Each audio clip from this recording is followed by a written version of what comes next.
Olá, sejam bem-vindos a mais um episódio do Ruja Podcast, direto da Febratex Summit. E eu tenho a honra de entrevistar ela, Renata Abranches, que é referência em branding e cultura e está aqui com a gente hoje nos estúdios do Ruja Podcast. Renata, é um prazer receber você aqui. Obrigada pelo convite. Imagina, o prazer é nosso. Renata, você veio para esse evento, né? E gostaria que você falasse um pouquinho, se apresentasse primeiramente e depois falasse um pouquinho da importância de um evento como esse. Que beleza. Então, estou muito feliz de estar aqui. Um abraço, um beijo para toda a audiência. Eu sou uma operária da moda brasileira. Tenho uma consultoria há 25 anos, a gente já vai completar 26, de pesquisa, estratégias de marcas, de moda, guiados pelo ESG, principalmente nos últimos tempos, fazendo grandes projetos. Eu tenho um vínculo muito grande com Santa Catarina, que é hoje o primeiro polo de moda do Brasil, é o número 1. Não à toa, muito comprometido, muito responsável e muito vinculado às pessoas. Então, as relações são fortes, então isso cria um futuro muito próspero sempre. Então, me sinto também muito honrada de fazer parte. Tem diversos projetos aqui, liderei uma série deles e tenho grandes amigos. E sou uma operária da moda brasileira que trabalho para segurar na mão dessas marcas e conduzir essas marcas para essas transformações que são tão urgentes, né? Então, é isso. Então, o que eu trabalho é o branding com afeto, combinando estratégia, pesquisa, muita capacitação de equipes, de lideranças e o ESG guiando a gente, é o grande farol. Legal. E como que você vê um evento como esse, né? A proposta de um evento como esse? Essa edição, especialmente, a Febratex trouxe muitas mulheres para os painéis, né? Dando voz a essas lideranças, essas fazedoras, né? E com muitas ideias, com muitas propostas, tem muitas alianças se costurando nesse evento. Isso é muito vital para o fortalecimento da nossa indústria. Estou muito feliz de estar aqui. Que legal. E você falou sobre colaboração, sobre compartilhamento, né? Sim. E eu acho que é a palavra do momento. Todos que passaram por aqui, né? Acho que foi unânime, né? Não tem como fazer sustentabilidade sem trocas, né? Sem parcerias, né? Porque é uma cadeia, né? Sim. São muitas pessoas e tal. E como que você acha que as marcas devem proceder para caminhar nesse sentido? Talvez colaborar mais, talvez buscar parcerias. Como que você vê esse cenário hoje? Então, como a gente sempre diz, hoje fazer sustentabilidade assim, é muito vital. Não fazer é como fumar num bar, fumar num avião, é uma coisa incabível. Então, assim, não tem como fugir. Se você pensa a médio e longo prazo o seu negócio, tem que se enquadrar nos Objetivos de Desenvolvimento Sustentável. Tem muito trabalho pela frente. A gente está vivendo uma crise climática sem precedentes, a questão da pobreza, da miséria, da fome. A gente tem questões de educação, de saúde. Então, nós, como organizações privadas, indivíduos, né, precisamos nos movimentar. Só que tem tanto trabalho pela frente que a gente precisa colaborar com a minha expertise, a sua expertise, dar a mão em quem está na frente da cadeia, quem está atrás, no elo, né? E fortalecer esses elos para que os projetos, as iniciativas realmente se desenvolvam, sejam monitoradas e provoquem grandes impactos. Mas, assim, os grandes impactos começam com os pequenos movimentos, né? Então, assim, o que eu digo a gente precisa começar a fazer. Então, quem se aventura a fazer moda, participar dessa indústria por pouco tempo, para conhecer, beleza. Mas quem pretende criar uma marca, né, um negócio longevo, consistente, baseado em confiança, que se propõe a ter transparência nas suas práticas, se envolver com um número maior de pessoas, tanto de aliados quanto de consumidores, né? Ser mais relevante para o mundo e para os consumidores e para o planeta, tem que fazer. Sozinho não dá para fazer. Simplesmente não dá. Então a gente tem que unir expertises, unir corações, braços para fazer. E tem iniciativas muito lindas. Eu sempre digo que você não precisa criar um projeto, já tem tantos projetos encaminhados, precisando de um abraço, né? Precisando de recursos para além dos financeiros. Às vezes são ferramentas de gestão, muitas vezes são treinamentos, capacitação, alguém para fazer uma gestão financeira, né? Alguém para fazer um BI, né? Fazer na verdade, monitorar e mensurar os impactos dos projetos, que isso é dificílimo de fazer, mas é super necessário, né? Então, tem muitas frentes de atuação. E esse mundo é gigante. E tem pessoas incríveis trabalhando na nossa cadeia, com expertises assim, tão diversas e com experiências tão particulares, que é a hora de juntar as forças, abraçar essas iniciativas, abraçar esses projetos. A gente não precisa fazer nada sozinho. Isso é muito legal. E você, né, como uma pessoa de branding, né, você vê movimentos nesse sentido, assim? Você conhece alguns projetos que você pode citar, poderia citar assim, pra gente como projetos que poderiam ser seguidos, ser espelhos? Sim. Eu trouxe na minha apresentação diversas inspirações, né? Comecei até com que é um projeto de um outro segmento de alimentos, que é a Dengo Chocolates, que ela já nasceu com esse propósito de levar melhorias para aquela comunidade ali do sul da Bahia, né, de Ilhéus. E ele tem um compromisso de dobrar a renda daquelas pessoas, de melhorar a qualidade de vida, de saúde, de bem-estar de todas aquelas pessoas, através desse trabalho lindo. E ele já chegou, essa meta para 2030, ele já chegou a 33% dessa meta, que é uma das metas, ele tem diversas, né? Trazendo para o nosso segmento a própria Farm, a Hering, né, que foi incorporada ao Grupo Soma recentemente, a Insecta Shoes, poderia citar tantas outras, a Herself, que é uma marca de calcinhas menstruais, agora biquínis também, do Rio Grande do Sul, a Catarina Mina, que é do Ceará, tantos negócios, né, tantas iniciativas, o Instituto CA. Eu até coloquei lá no To-Dos, as pessoas estudarem esses casos, entrarem nessas marcas, buscarem os relatórios de sustentabilidade. Então, assim, se eu puxar um exemplo dessa, né, a Insecta Shoes, por exemplo, que ela nasce com, né, o princípio do veganismo. É uma marca EcoSex, que além de linda, ela promove o bem, ela não precisa nem compensar, né, o carbono dela, porque ela não degenera para depois regenerar, o que a torna ainda mais à frente, né? A gente sabe que isso numa indústria grande e numa indústria que já é estabelecida é muito mais difícil, ela precisa promover a compensação, mas no caso da Insecta, nem a compensação ela precisa fazer. Então, todas as ações dela são virtuosas, todas as ações dela prevêem, né, impactos, e ela monitora esses impactos. Então, desde os impactos quem produz, então a produção que é super familiar, e como ela melhorou também a própria Insecta, as condições de vida dessas pessoas, né? Propôs acordos, promoveu uma receita recorrente, enfim.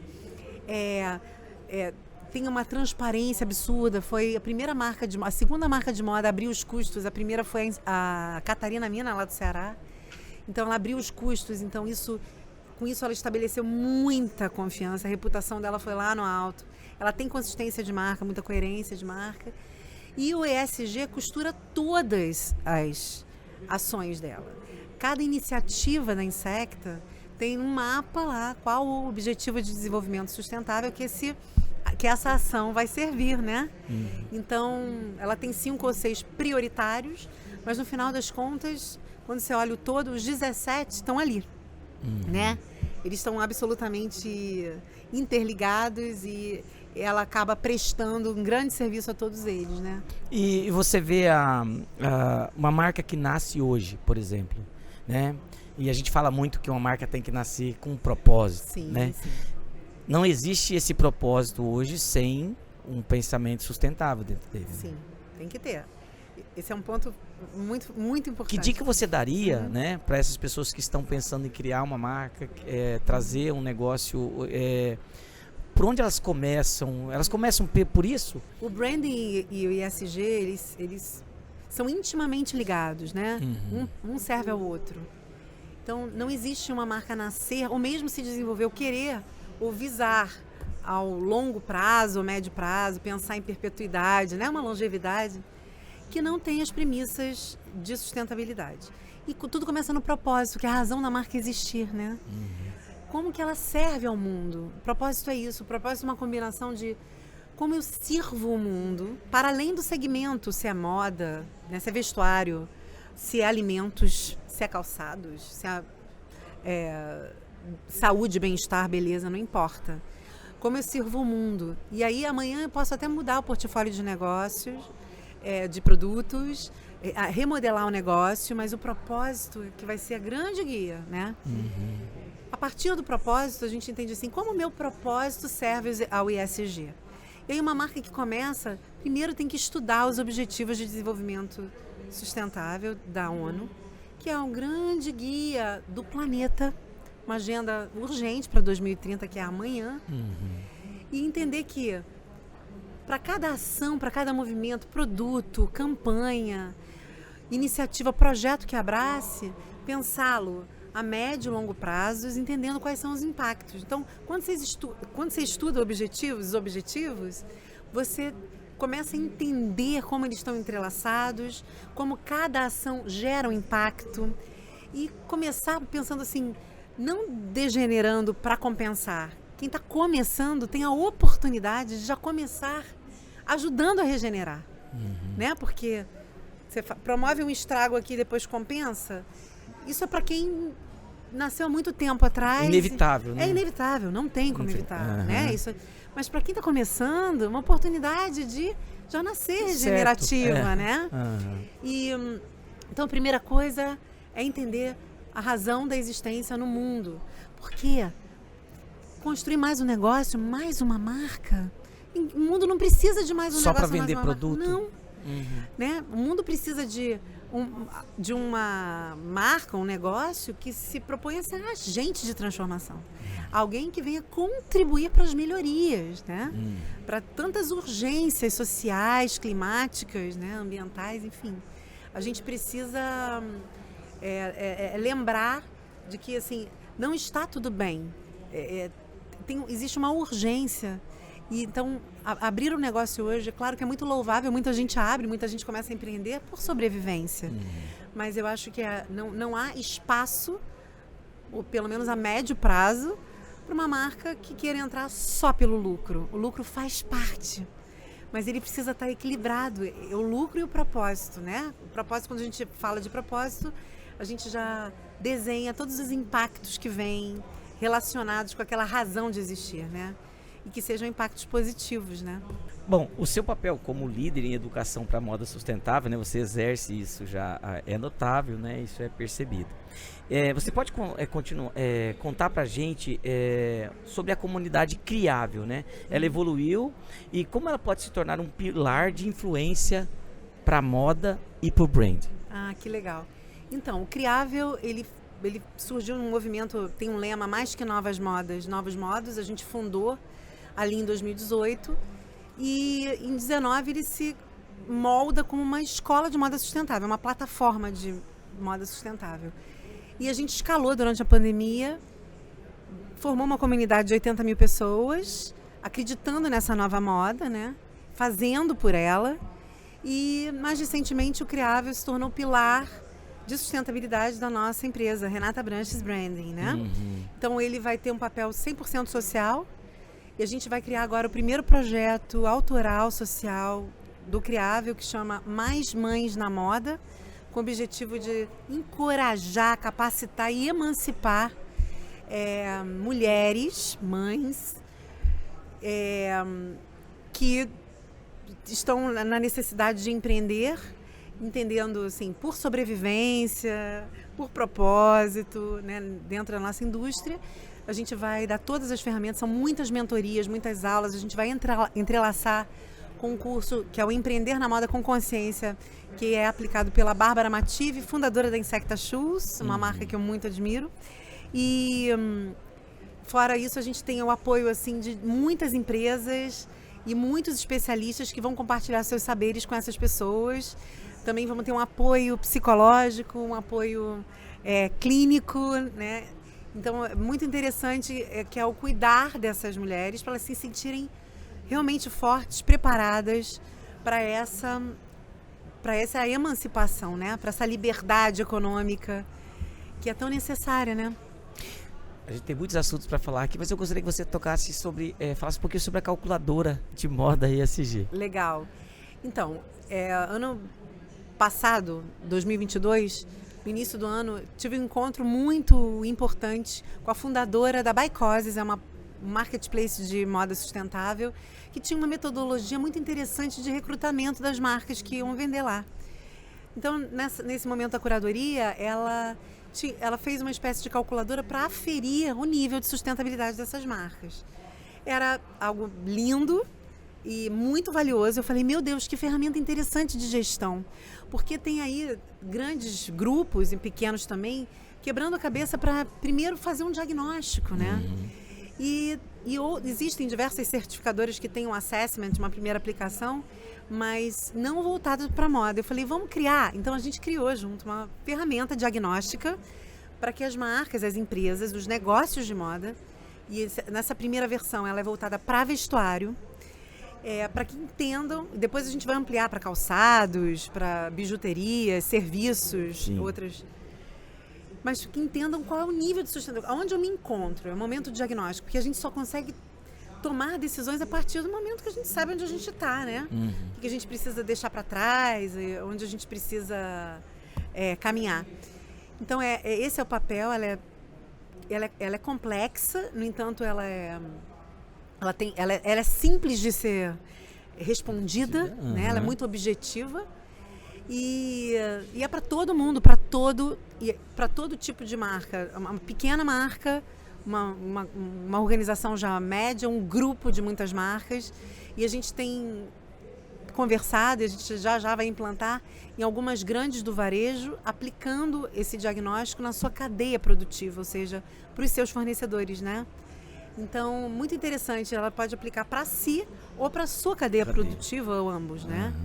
Então, a gente está muito feliz com isso. A gente está com a primeira versão no ar, mas a ideia é aprimorar essa versão.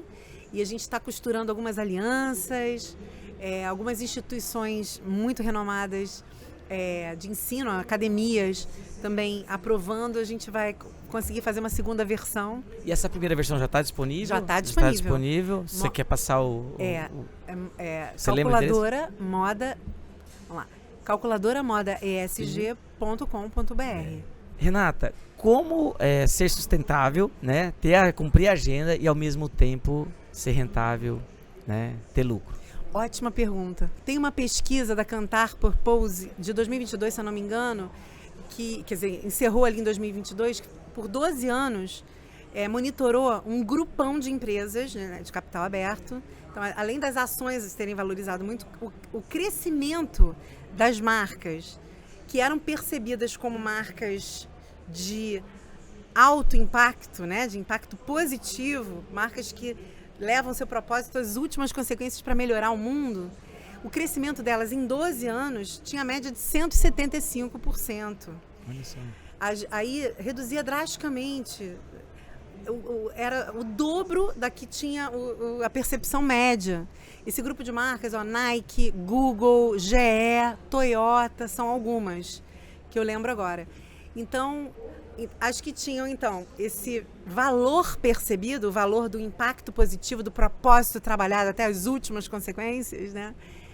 Então, foram as mais valorizadas, as que tiveram realmente uma atração gigante. Então, está totalmente vinculado. E é exatamente o contrário. Investir em ESG é lucrativo. Sim, porque você vai construir relações de confiança com a sua cadeia de valor, né, produtiva, também com o mercado, com o cliente, né? As marcas que fazem isso hoje estão sendo cortejadas pelos fundos de investimento, né? O papel mudou completamente. Então, assim, e há também marcas de impacto que são sem fins lucrativos, mas ainda assim elas precisam de resultados positivos, porque elas precisam reinvestir, né, no planeta e nas suas ações. Então, é isso, lucro e propósito tem hoje o Tudo a mesmo ver. peso. Sustentabilidade e Verdade. lucro estão juntas e intimamente ligadas. Que bacana, É. que bacana. Bom, eu quero agradecer demais a sua presença aqui no nosso podcast, o seu tempo, tá bom? A gente sabe que você tem uma agenda bem apertadinha, mas você deu esse espaço pra gente aqui, muito obrigado, tá? Obrigada a vocês pela oportunidade e vida longa, Febratex.